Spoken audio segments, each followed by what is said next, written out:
Hi, this is Lane at the 2025 Farm Science Review, and this is the soy foam firefighter demo by the Ohio Soybean Council.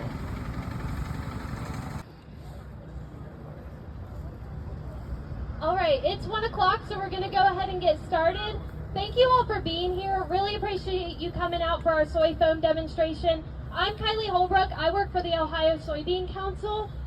For those of you that are not aware of what the Soybean Council is, for every sale of a bushel of soybeans in the state of Ohio, a percentage of those funds go into the soybean checkoff. Half of those funds go to our national organization called the United Soybean Board, and half of those funds stay on the state level for our Board of Farmer Directors to decide where they'd like to invest that money to advance soybean production and exports from the state of Ohio. We also focus a lot domestically. Where can we use soybeans domestically? And that's where this demonstration comes in. So our new uses arm of investments at the Soybean Council, we focus a lot in the bioeconomy. And what the bioeconomy is it's using soybean inputs, whether that be meal, whether that be oil, and coming up with new uses for those components. And a great example of this that was actually invested in by the soybean checkoff at the national level, the United Soybean Board, is this soy firefighting foam.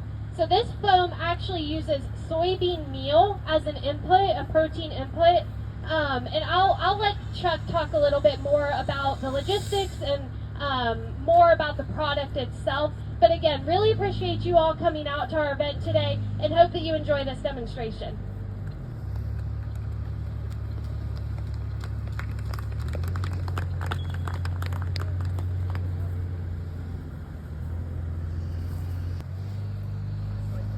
Okay, I believe I'm live. Again, thank you, and I want to first do some thank yous before we get started on the burn demo. First of all, I appreciate the opportunity to be here. My name is Chuck Stiver. I own a company called Next Gen Biosolutions that focuses on the biosolutions for today's problems, specifically where farm products can be used to solve those issues. I want to thank the Ohio Soybean Council for inviting me out today to talk about some of the technical data with soy foam. I am a distributor for soy foam. Soy foam is manufactured by Cross Plains Solutions out of Dalton, Georgia. The grant money that came that brought that product to fruition was provided by the United Soybean Board, and your Ohio Soybean Council through checkoff dollars went to the development of this. Before we light the fire, I want to tell you a little bit of the technical data about soy foam. For a lot of years, AFFF has been used to fight fires nationally and internationally. The problem with AFFF that we found, as PFAS became known as a forever chemical, wherever you use that product, it provided a risk to the firefighters who were using that product, but also left that toxic footprint behind. So there's been a push to find fluorinated product-free firefighting foam and PFAS-free firefighting foam. And there have been some other products that have come to the market. The unique thing about this product is it's made with soy flour. And what a perfect marriage between our first responder community and our ag community through your checkoff dollars to create a product that not only protects firefighters, safeguards the environment, but supports farmers.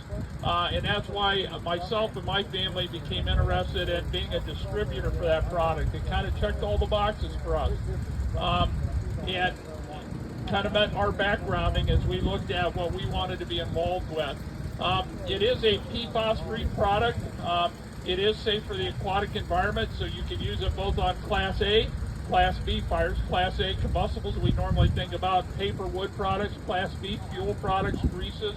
But the unique thing is, because it is biodegradable, readily biodegradable, and non-toxic to vertebrate animals in the aquatic environment can also be used there. So you can fight Class A fires with it, Class B fires, and also use it around and near the aquatic environment. So really unique product. Again, being made with your soybeans from Ohio, soy flour going through a crush plant, extracting the oils one direction and using the soy flour in another. So what we want to do is we're going to pause for a minute. These guys are going to light this fire for you. As they get ready to light the fire, one of the interesting things is they went through the design of soy foam. You don't have to spend a lot of money to replace with expensive new equipment. to create the foam and to apply the foam. If you've been using AFFF on your department, and I'm going to ask a question. First of all, how many farmers in the group? Raise your hand if you farm.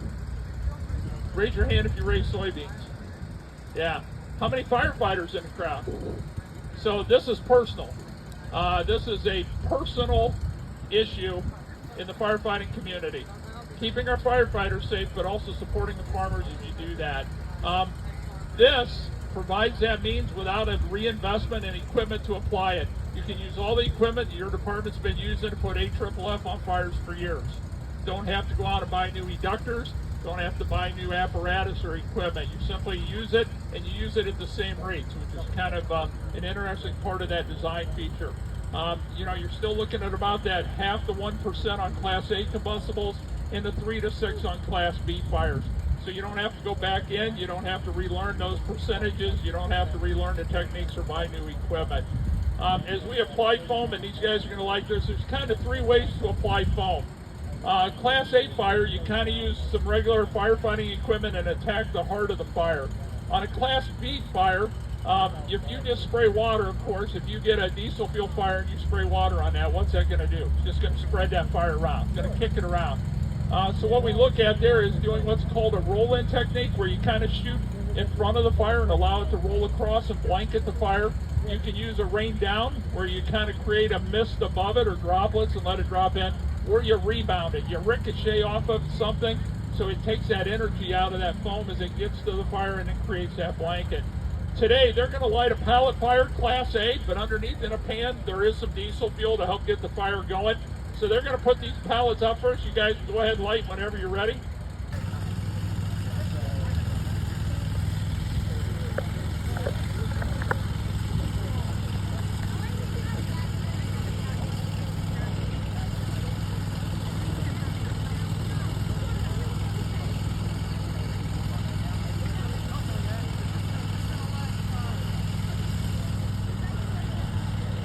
Now first, and I'll kind of do a little more direct attack, but keep in mind there is some diesel fuel accumulated. They burnt this on a pan. Hopefully we help collect some of the nails, so when the farm science team's mowing, they're not driving up nails, picking them up in their mowers. We're going to let this just get hot enough where it's got a good burn going, and these dry pallets, this kiln dried wood doesn't take a lot of time to do that. We'll get it going and then they'll attack it. Once we get this pallet fire extinguished, we're also then going to relight the pan with just diesel fuel and allow these guys to just do a roll-in. While they're getting the fire started, I wanted to thank the local fire department and the fire chiefs over here by their brush truck, Grass 291. Appreciate their help all week. They've been here lighting fires and demonstrating, getting their turnout gear on, and it's not cool out tonight, so appreciate all they've done to help make this demo go. We'll give it just a minute to start flying. Well, yesterday it didn't take long. We were generating a lot of BTUs of heat out here. Any questions while we're waiting for that thing to get roaring? Does anybody have any now we can answer quickly for you? Usually we have a few questions. 55-gallon drums, 275 totes if you're using a foam cart, and then bulk. If you're filling tankers, like at an airport, firefighting equipment where you need bulk tonnage or bulk product as far as gallons, you can also order it directly that way. Shelf life about 10. Freezing thawing cycles don't seem to bother. Of course, you're going to need it at station temperature when you roll out the fire. You don't want it sitting out. The viscosity will probably start to slow. But you can let the product store in a storage facility. They have found that freezing thaw cycles don't affect it. Now, while that thing is rearing up, I want to give you the key, the real key to this. There are other firefighting foams that are PFAS-free that have been designed. There is an organization called Green Shield that does toxicity testing, and they've tested those products. This is the first product using soy flour to be gold certified,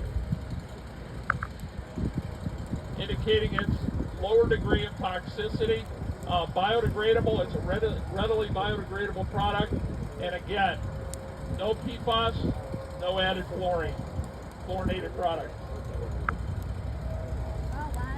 Guys, we're ready when you are.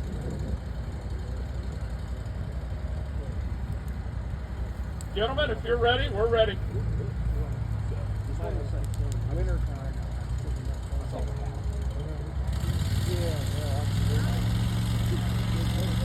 If you're working in an area where water is an issue, of course, using foam agents, they work as a wetting agent and a blanketing agent to help move fire out. One of the key points of that is when you use less water. If you're on a rural area like we're at here, especially if you get a fire like this, you can roll a grass truck out. You don't have to use a lot of gallons as far as water. We found yesterday that per ignition or per light, we were using about a gallon of soy foam with the water.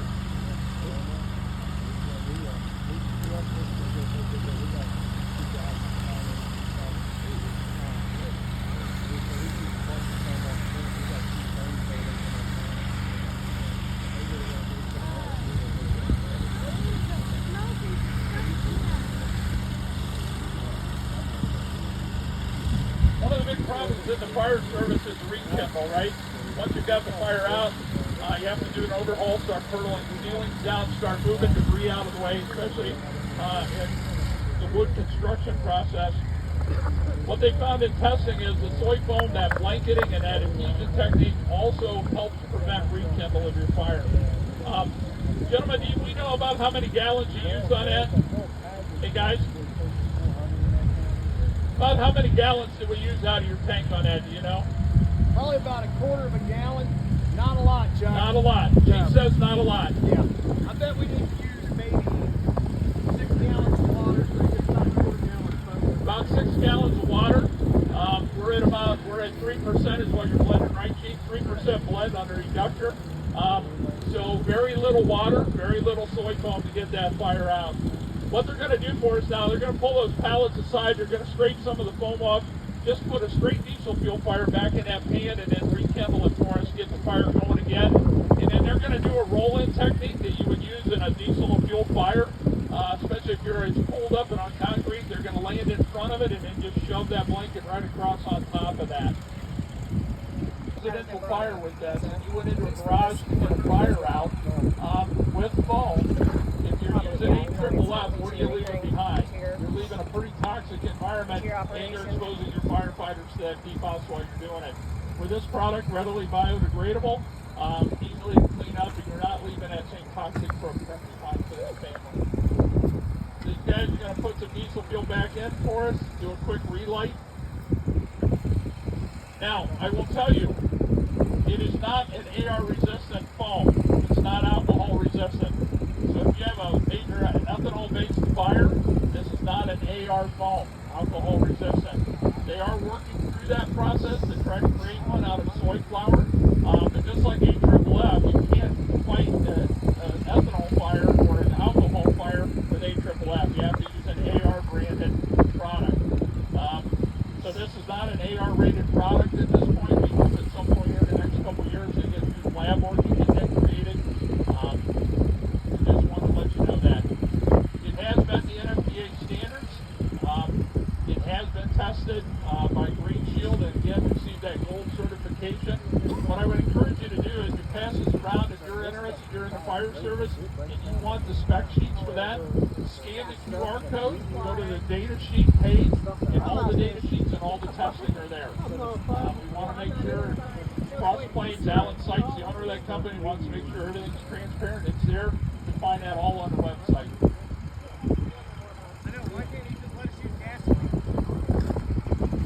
So gentlemen, whenever you're ready, if you want to roll some in on it, let her go.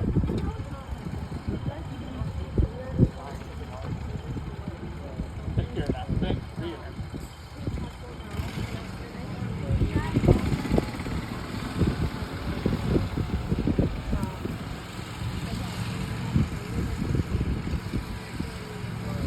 Now they're going to rain some down on top.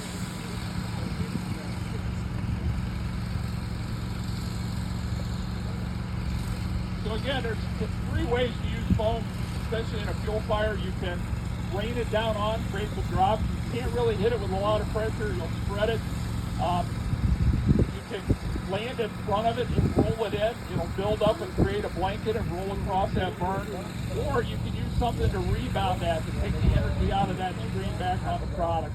But again, very small amount of soy foam there, very small amount of water used to get that foam created. And again, the important concept is they don't have to go out and buy new equipment. These guys are using the same equipment they've been using on foam. And for a lot of fires, foam is the right solution, but people have been hesitant to use it because of the AFFF, the issues for that. So with that, again, I want to thank the Ohio Soybean Council for inviting us out today. Thank you to Cross Plains Solutions for the work they've done on this great product, getting it out. Thank you to Fire Service for all you do and keeping us safe. We appreciate all you do, and we appreciate this fire department coming out and helping with that.